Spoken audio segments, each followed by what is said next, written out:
6টার সময় ঘুম থেকে পার্লারে যে বসে যে তারপরে এসে দাঁড়ায় আছি। শোবিজ অঙ্গনে লাইট, ক্যামেরা আর অ্যাকশনের বাইরেও তারকাদের ব্যক্তিজীবন ঘিরে গুঞ্জন ও কৌতূহলের শেষ নেই।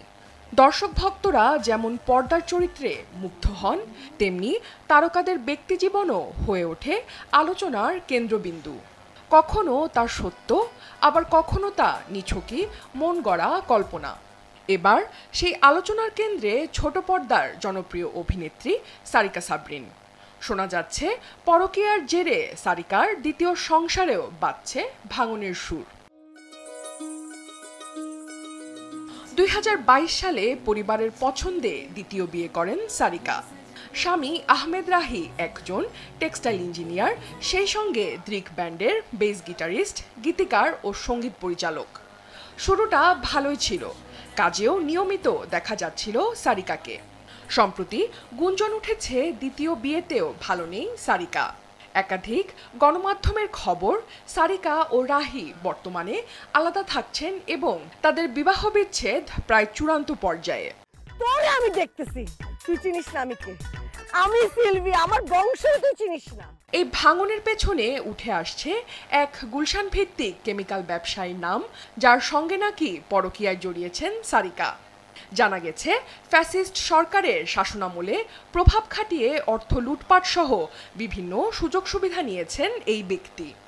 এমনকি তার বিরুদ্ধে নারী নির্যাতনের মামলাও রয়েছে। এটি প্রথমবার নয় যখন সারিকার দাম্পত্য জীবন প্রশ্নবিদ্ধ হয়েছে। প্রসঙ্গত, দ্বিতীয় বিয়ের কিছুদিন পর স্বামী রাহির বিরুদ্ধে যৌতুক ও শারীরিক নির্যাতনের অভিযোগ এনে মামলা করেন সারিকা। পরবর্তীতে বিষয়টি পারিবারিকভাবে মীমাংসা হলে মামলা প্রত্যাহার করে স্বামীর সঙ্গে সংসার চালিয়ে যান তিনি। এসব বিষয়ে সারিকার সঙ্গে যোগাযোগ করা হলে তিনি সমস্ত গুঞ্জন হেসে উড়িয়ে দেন। জানান তিনি বর্তমানে স্বামী ও সন্তানকে নিয়ে ঢাকার বাইরে ঘুরতে গেছেন। ব্যাপারটা খুবই হাস্যকর যে কোনো ভিত্তি ছাড়া, কোনো কিছু ছাড়া এরকম যে নিউজ করছে এবং যারা করছে ব্যাপারটা খুবই অবান্তর এবং খুবই কি বলবো কোনো ভিত্তি না। ইনফ্যাক্ট আমি এই মুহূর্তে আমার হাজবেন্ড, আমার বাচ্চা সহ আমরা হলিডেতে আসছি ঢাকার বাইরে ঘুরতে। এখন যদি সব নিউজ দেখি ব্যাপারটা খুবই হাস্যকর আর অবান্তর না। গুলশানের ব্যবসায়ীর সঙ্গে পরকীয়ার প্রসঙ্গে সারিকা বলেন, পুরো ঘটনাটি একেবারেই অবান্তর, শুধুই গুজব, এর কোনো ভিত্তি নেই। ডিভোর্সই তো হয় নাই আপু, ডিভোর্সের কারণ কি? আমি তো আমার হাজবেন্ড সহ বসা, ডিভোর্সের কারণ কেন থাকবে? ডিভোর্সই তো হয় নাই, তো কারণটা তো আরো অবান্তর। পুরোটা বিষয়টাই কাল্পনিক, তো এখানে আর কোনো দ্বিতীয় প্রশ্নই আসে না। ডিভোর্স না থাকলে ডিভোর্সের কারণের ভিত্তি কেন থাকবে? এ প্রসঙ্গে সারিকার স্বামী রাহির সঙ্গে যোগাযোগ করা হলে তিনি বলেন, পুরো ঘটনাটি কাল্পনিক, আমাদের কোনো ডিভোর্স হয়নি, বিয়ের 3 বছরে আমরা কখনো আলাদাও থাকিনি। আর মানে এই পুরো সম্পূর্ণ ঘটনাটি কাল্পনিক, আমাদের কোনো ডিভোর্স হয়নি, কিছু হয়নি।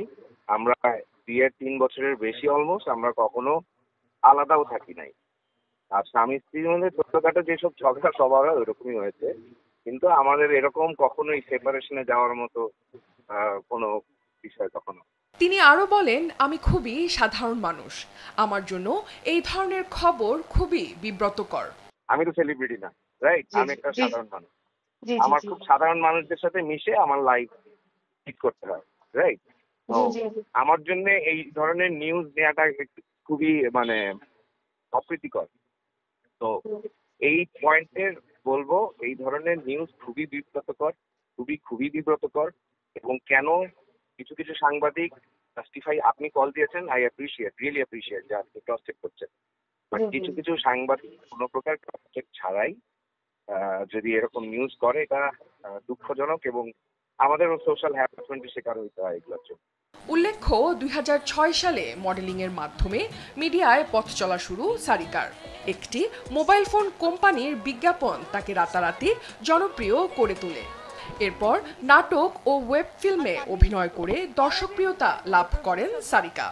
একসময় মডেল অভিনেতা নীরবের সঙ্গে তার প্রেম ছিল শোবিজের অন্যতম আলোচিত সম্পর্ক, যদিও সেই সম্পর্ক বিয়ে পর্যন্ত গড়ায়নি।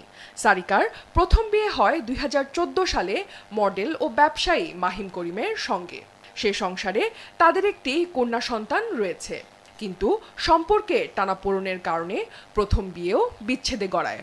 যেহেতু মানুষের সাথে ছিলাম তাকে ছোট করতে চাই না। অনন্যা দাস, দেশ টিভি। কাকে রাজকুমার বলি আমি? ও তো একটা বদ পোলা। একটা মেয়ের জীবনে একটাই স্বপ্ন, তার একদিন বিয়ে হবে।